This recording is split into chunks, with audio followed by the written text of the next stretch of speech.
ప్రభు అయిన యేసుక్రీస్తు నామం పేరిట వందనాలు. ప్రత్యేకించి ఇశ్రాయేలు యొక్క దేశం గురించి కొన్ని విషయాలు ధ్యానించాలనేటటువంటి ఆలోచన కలిగి ఉన్నాం. ఇశ్రాయేలు యొక్క దేశము మార్చి 14వ తారీఖు 1948లో ఇశ్రాయేలీలు ఒక దేశముగా వారి ఇశ్రాయేలు బోర్న్ ఆన్ 14th March 1948. అప్పటి నుంచి అంతకుముందు అప్పటి నుంచి కూడా ఇశ్రాయేలీలు అనేటటువంటి వారు, ప్రత్యేకించి యూదులు అని ఎక్కువగా సంబోధిస్తూ ఉంటారు. ఇశ్రాయేలీలను హతమార్చాలి అనేటటువంటి అనేకులు ఏదో చేయాలనుకున్నారు, కానీ ఏమీ చేయలేకపోయారు. పరిశుద్ధ లేఖనమైనటువంటి బైబిల్ గ్రంథాన్ని చదివినప్పుడు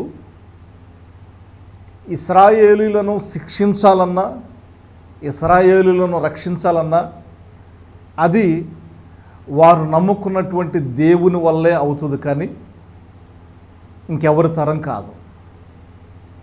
శిక్షించాలి అనుకుంటే దేవుడు శత్రువుకి అప్పజెప్పినప్పుడే శత్రువు శిక్షించగలిగాడు, బానిసగా వాడుకోగలిగాడు, శ్రమ పెట్టగలిగాడు.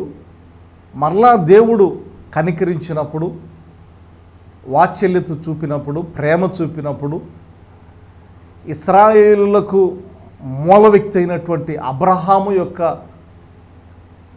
వాగ్దానం, అనగా దేవుడు అబ్రహాముతో చేసినటువంటి వాగ్దానాన్ని నెరవేర్చుకున్నటువంటి ప్రతి సందర్భంలో మరలా దేవుడు ఇశ్రాయేలీలను వారు ఎవరి దగ్గర బానిసలుగా ఉన్నా, వారి బలం ఎంతైనప్పటికీ వారి దగ్గర నుంచి విడిపించి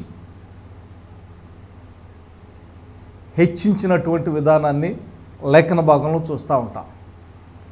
ఇశ్రాయేలీలను హతము చేయాలి అనేటటువంటిది ఎవరి ఆలోచన అయినప్పటికీ, ఇప్పుడు ప్రస్తుతం యుద్ధాలు జరుగుతూ ఉన్నాయి, ఎవరు ఆలోచన అయినా ప్రపంచమంతా ఒకటయ్యి ఇశ్రాయేలు మీదకి దండెత్తిన ఇశ్రాయేలీలు ఆరాధించేటటువంటి వారి దేవుడు తప్ప, వారి దేవుడు అనుమతిస్తేనే తప్ప ఎవరు కూడా ఇశ్రాయేలీలను ఏమీ చెయ్యలేరు అన్నటువంటిది అది సత్యం. ఆ చిన్న లాజిక్ ఎట్లాగ మిస్ అవుతున్నారో తెలియదు, కానీ ఆ ఇశ్రాయేలీలు దేశము చుట్టుపక్కల ఉన్నటువంటి వారందరూ ఆ చిన్న లాజిక్ ఎలాగ మిస్ అవుతున్నారో తెలియదు, కానీ ఇశ్రాయేలీల పక్షాన ఇశ్రాయేలీల దేవుడు చేసినటువంటి ఆశ్చర్య కార్యాలను, వారిని నడిపించినటువంటి విధానాన్ని జ్ఞాపకం చేసుకుంటే ఇశ్రాయేలీల జోలికి ఎవ్వరూ వెళ్ళరు. ఇశ్రాయేలీల జోలికి ఎవ్వరూ వెళ్ళరు. మొదట్లో చెప్పాను కదా, శిక్షించాలన్నా దేవుని పర్మిషన్ ఉంటేనే జరిగేది, ఆశీర్వదించాలన్నా దేవుని పర్మిషన్ ఉంటేనే ఆశీర్వదించబడేటటువంటి వారు. ఈ జీవితం అంతా వారి వ్యక్తిగత జీవితం మీద ఆధారపడి ఉంటుంది. ఇశ్రాయేలీలు దేవుని యందు భయభక్తులు కలిగి ఉన్నంత కాలం దేవుడు వారికి రక్షణగా ఉండేటటువంటి వాడు. ఇశ్రాయేలీలు మార్గము తప్పినప్పుడు దేవుడు వారిని బానిసలుగా అప్పగించేవారు. మరలా ఆ బానిసత్వం తట్టుకోలేక, అయ్యా మా పితరుల దేవుడా, మా వాగ్దానానికి కర్త అయిన దేవుడా, అబ్రహాము, ఇస్సాకు, యాకోబుల దేవుడా అని మరలా దేవుని తట్టు తిరిగినప్పుడు, పశ్చాత్తాపడి దేవుని తట్టు తిరిగినప్పుడు దేవుడు మరలా ఆ బానిసత్వం నుంచి విడిపించేవాడు, నడిపించేవాడు, గొప్ప చేసేవాడు. ఆ తర్వాత మరలా ఇశ్రాయేలీలు దేవుని మరచినప్పుడు మరలా బానిసకి అప్పగిస్తూ ఉండేవాడు. ఇది సర్కిల్గా ఒక చక్రం లాగా తిరుగుతూ ఉండేది. కానీ ఇశ్రాయేలును వ్యక్తిగతంగా హతము చేయాలన్నా, ఆ దేశాన్ని తుడిచిపెట్టి వేయాలన్నా చాలామంది మహామోకులే హిట్లర్ అనేటటువంటి వ్యక్తి యూదులను అందరినీ సర్వనాశనం చేయాలనుకున్నాడు. అసలు యూదులు, ఇశ్రాయేలీలు అనేటటువంటి వారు లేకుండా చేయాలనుకున్నాడు. ఆయన వల్ల కాల.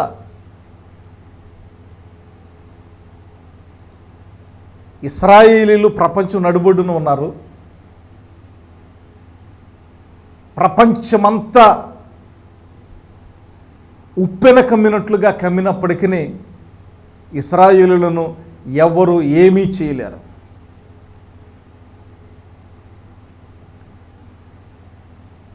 అదే రీతిగా ఇప్పుడు దేవుడు ఇశ్రాయేలులకు మాత్రమే కాదు, ఆయన మనకు కూడా దేవుడై ఉన్నాడు. ఆయన ప్రతి ఒక్క మానవాళిని రక్షించటానికి యేసుక్రీస్తు ప్రభువారిగా ఈ లోకానికి కన్యక గర్భాన జన్మించాడు.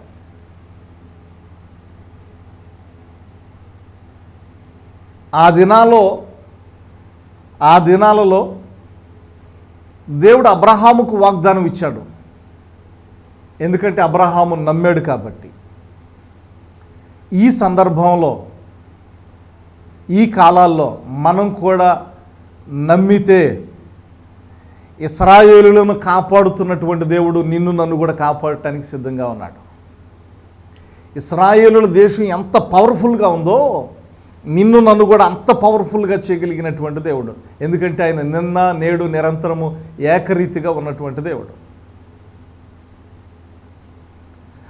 ఆ కాలము నుంచి, అనగా అబ్రహాము కాలము నుంచి అబ్రహాముకు దేవుడు వాగ్దానం ఇచ్చి వారిని ఎలాగైతే నడిపిస్తూ ఉన్నారో, వారిని ఎలాగైతే దేవుడు వారిని పోషిస్తూ ఉన్నాడో, ఎలాగైతే కాపాడుతూ ఉన్నాడో,